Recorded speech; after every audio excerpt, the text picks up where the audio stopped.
¿qué realmente es el judaísmo para ti? Yo no considero que el judaísmo es una religión. Yo no creo que se debe hablar de que hay judíos, musulmanes y cristianos, sino que como los judíos somos un pueblo, lo que es correcto es hablar de que hay franceses, rusos y judíos, porque los judíos somos una nación y el judaísmo es el sistema nacional que el pueblo judío hemos desarrollado a lo largo de nuestra historia hasta este momento, que sigue de forma dinámica acompañándonos. Eso es el judaísmo y yo no lo catalogaría como una religión, pero sí abarca un sistema de pensamiento, pero también abarca cultura y también abarca ideas políticas y filosóficas y de todo lo que abarca la vida judía es parte de lo que se llama judaísmo. Ok. Y esto es una pregunta que pareciera tal vez un poco redundante en la pregunta, pero ya me dijiste que, que no es una religión, que es un sistema por como ustedes lo han desarrollado a lo largo del tiempo. Pero ¿qué significa entonces para uno como persona? ¿Qué significaría ser judío? Entonces, ser judío es pertenecer a un pueblo, que es un pueblo que tiene varios milenios, que es el pueblo judío, que para ser judío se debe ser naciendo de una madre judía. Es decir, si la mamá de una persona es judía, la persona es judío. También se es judío por conversión, pero ¿qué es una conversión al judaísmo?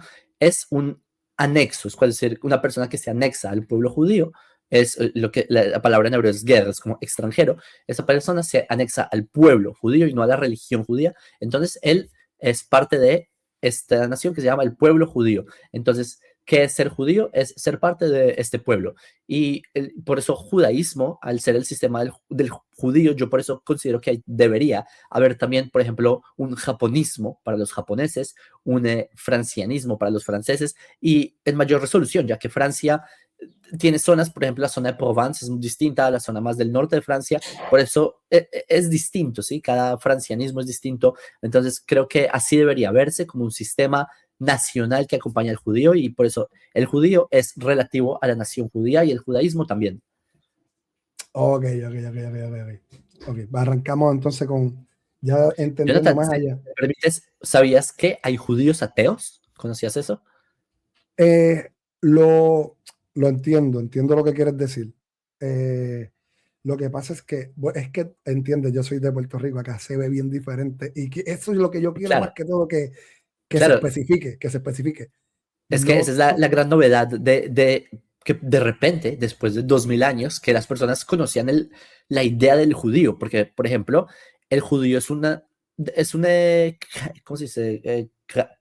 Character, como un personaje que siempre estuvo, por ejemplo, en la Biblia cristiana. Y la Biblia cristiana siempre fue este ethos que acompañó a la cultura occidental. Entonces las personas siempre sabían de la existencia de un judío, pero no estaba muy claro qué es el judío. Hoy, después de 2000 años de conocerse el judío a nivel universal, de repente tenemos canales de YouTube, de repente tenemos un micrófono y podemos decir lo que en verdad buscamos en el mundo, que es la verdad, el mensaje de Israel, sin todas las demonizaciones que se le han puesto al judío encima. Y por eso es que tu pregunta es muy legítima, es muy correcto lo que dices de que hay personas alrededor del mundo que nunca se habían encontrado con estos conceptos y por fin, bueno, Jonathan, tú le estás abriendo la puerta a muchas personas de que empiecen a escuchar estos conceptos que nunca habían escuchado en otras oportunidades. sí, eso es lo que te quiero decir. Acá hay mucha confusión, acá hay mucha confusión. Todo el mundo piensa que todo el que vive en Israel es judío, que todos profesan lo mismo y realmente pues no es así, eso es algo que no es así. Yo viéndolos a ustedes he entendido muchas cosas de esas. O sea, que realmente no todos allá, no todos son judíos, ¿verdad? Correcto. En Israel, el 23% de la población israelí, estamos hablando de uno de cada 4 personas, son árabes. Y eso, un poco mofándome de las personas que acusan a Israel de ser un etnoestado. De hecho, no, en Israel hay jueces en la Suprema Corte que son árabes, están en el high-tech, están en la política, entonces son parte de la población israelí, aparte que hay drusos en la población israelí, hay samaritanos en la población israelí, que son otra etnia, ¿sí? Hay beduinos, hay una gran serie hay cherkesim, no sé cómo se dice en español, hay otra serie, otra gama de etnias, de personas que están, y también hay En judíos. Israel. En Israel, claro, estoy hablando de la población de 10 millones de israelíes, Ujú. en la población judía mundial, ya la, hay judíos dispersos en todos los países por la historia que hemos tenido, el judío estuvo disperso y hasta la modernidad pudimos empezar a reunirnos nuevamente en el Estado de Israel. Correcto. Ok, sí, eso yo lo tengo claro, eso yo tengo claro. Pero quiero volver más a la línea histórica si por llamarla así, para no llamarla religiosa, y ¿Mm? buscar qué significado hay para ustedes, porque acuérdate, nosotros tenemos un significado de ciertos personajes en la Biblia, y obviamente, pues, por ejemplo, ¿qué papel juega Abraham dentro del judaísmo? Abraham es el padre de nuestra nación, nosotros lo llamamos Abraham Avinu, Abraham nuestro papá.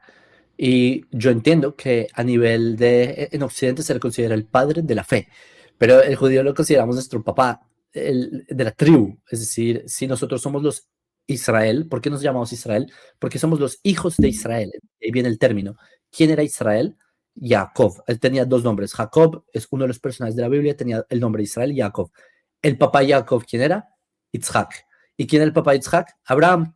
Por lo tanto, los hijos de Israel somos los hijos de Abraham. Entonces, nosotros lo consideramos más bien el fundador de la nación hebrea, aunque ya habían hebreos, pero después de Abraham, esa es la nación hebrea, que es la nación posteriormente de Israel, y en la actualidad los judíos. Entonces, lo consideramos más como un padre nacional, que obviamente él fue quien mostró un lado revolucionario de lo que es el monoteísmo, que es monoteísmo, la creencia en un solo Dios. No obstante, la creencia en el monoteísmo nosotros consideramos que ya existía, antes de Abraham ya estaba. Entonces lo que hace Abraham es más bien eh, traer la idea a que el mundo conozca o difunda más la idea del monoteísmo, a pesar de que ya estaba como relegada, olvidada, era minorizada. Lo que viene Abraham a hacer es expandirla por el mundo. Ok, y entonces al esparcirse con el mundo, al esparcirla por el mundo, eh, ¿cómo una persona que no es judía, aparte de lo que me explicaste ya, que uno viene siendo judío por descendencia de la madre, ¿verdad? ¿Cómo una persona pudiera llegar a ser judío? ¿Se puede?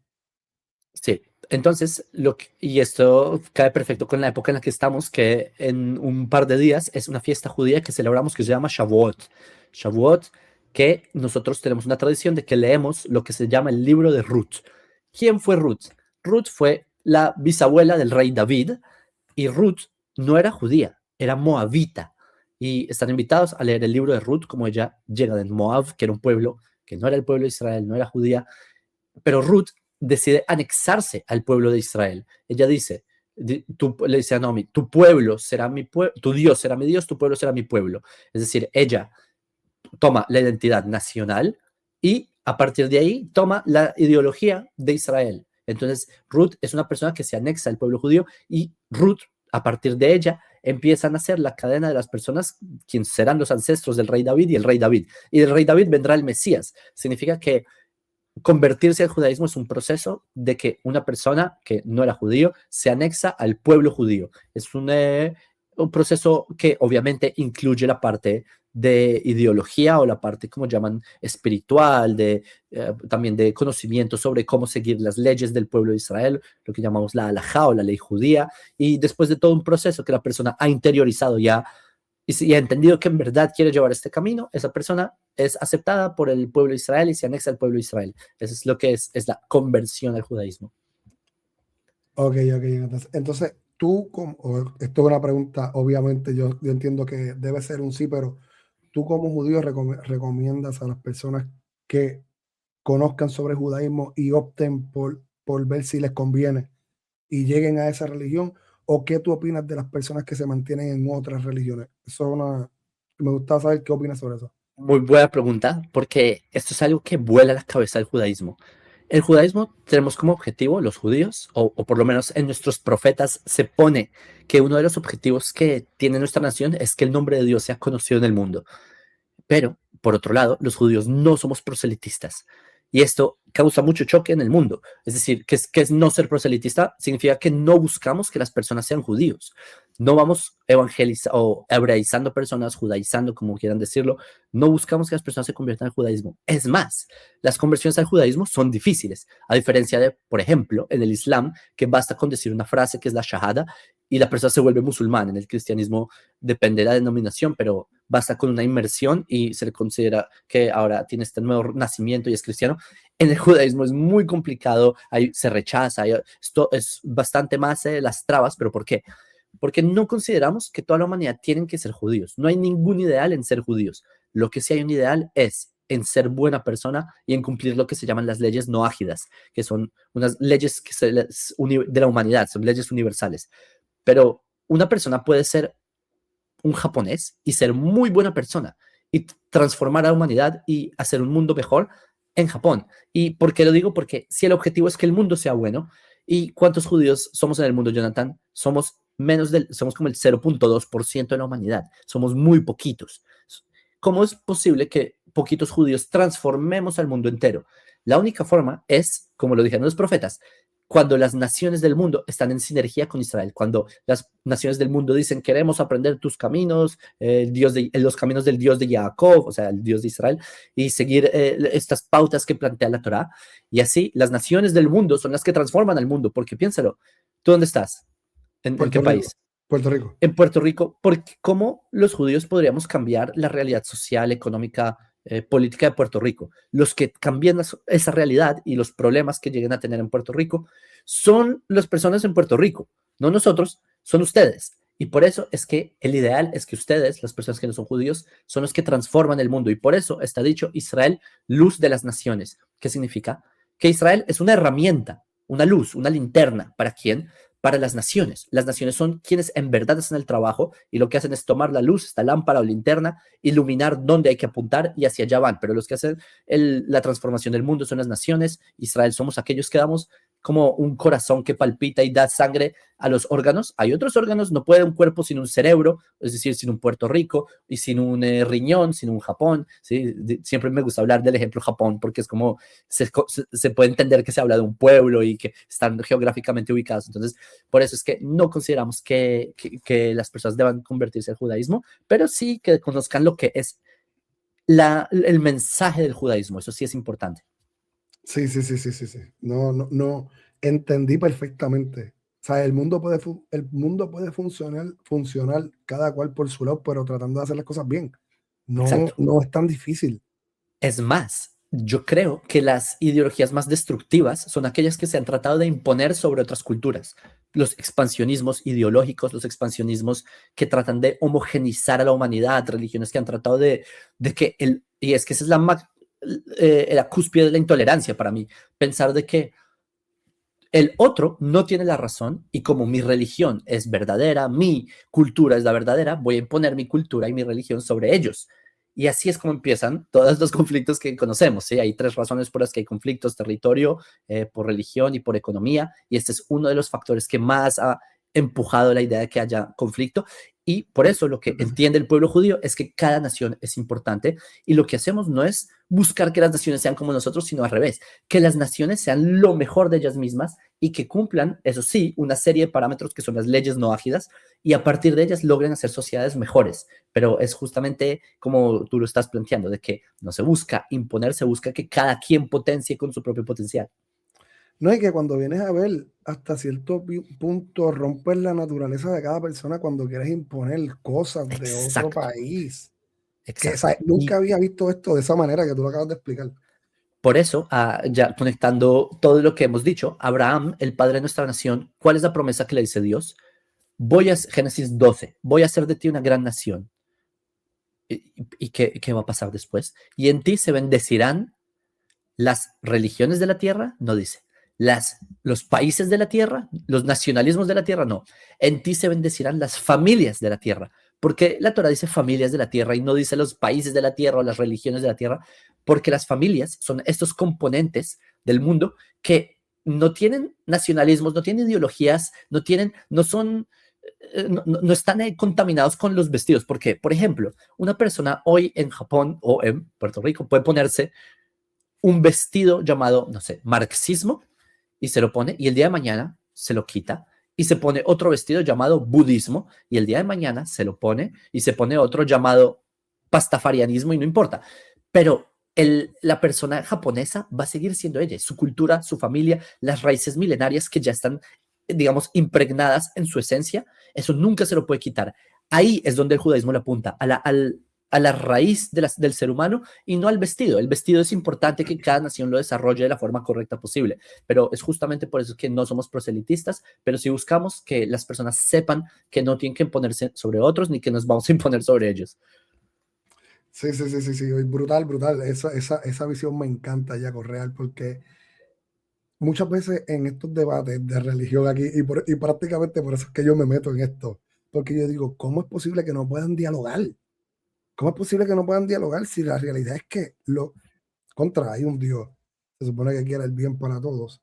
¿Cómo no podemos comunicarnos? ¿Cómo no podemos entendernos? Ahora tenemos internet, tú estás en Israel, yo estoy en Puerto Rico, podemos hablar normal y entendernos. Pero cuando llega la imposición y el que tú estás mal y el que yo estoy bien, ahí que está el problema. Y eso es lo que he visto mucho en las redes. Y mencionaste algo en esto de ahora, y fue la Torá. Y yo creo que, obviamente, dentro de lo que es los libros sagrados para ustedes, la Torá, la Tanakh y el Talmud es otro libro también. Sí, correcto. Ok, No es un libro, es un set de libros, son volúmenes que componen lo que se llama el Talmud.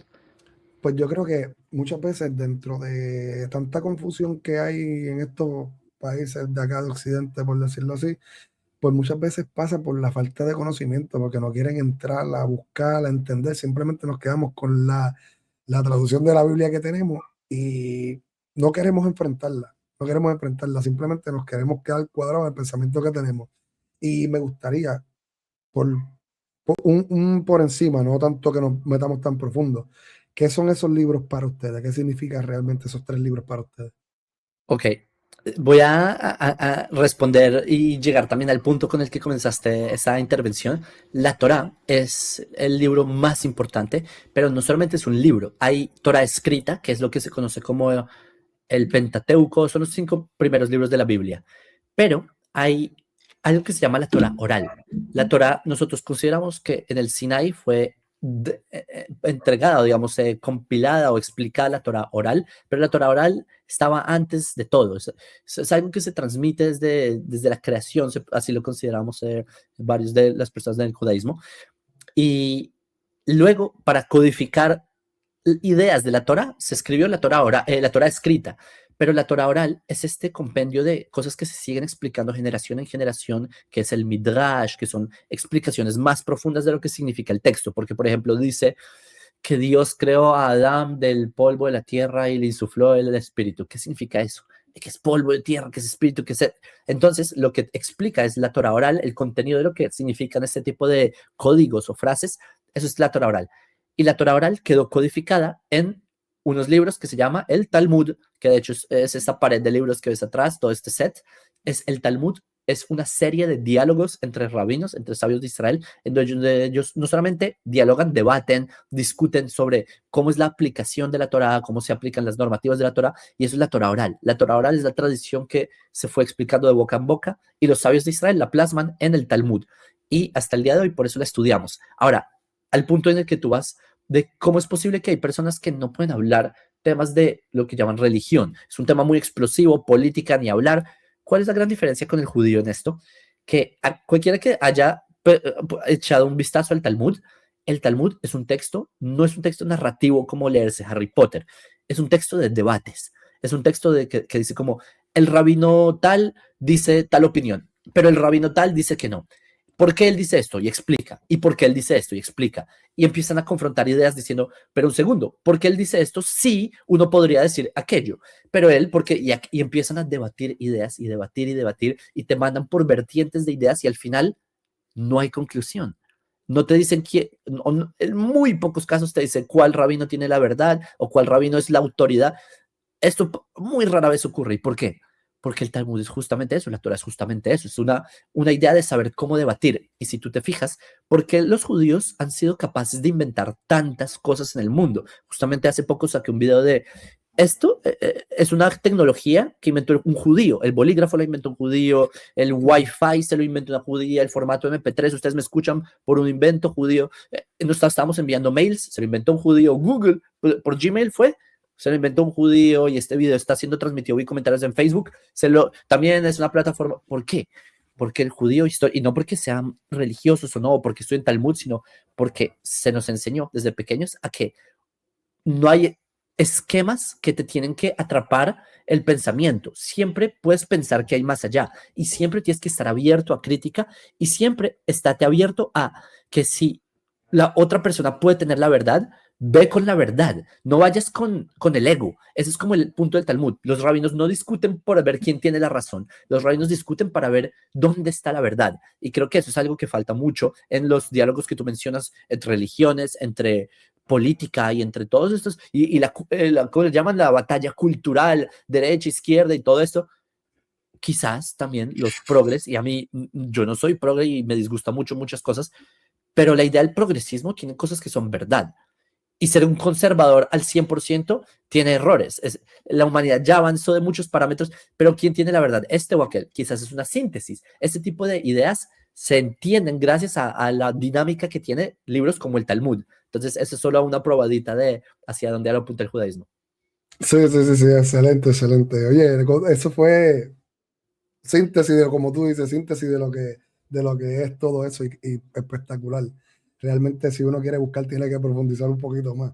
Me gustaría brincar un tema un poquito más picoso y es sobre el Mesías.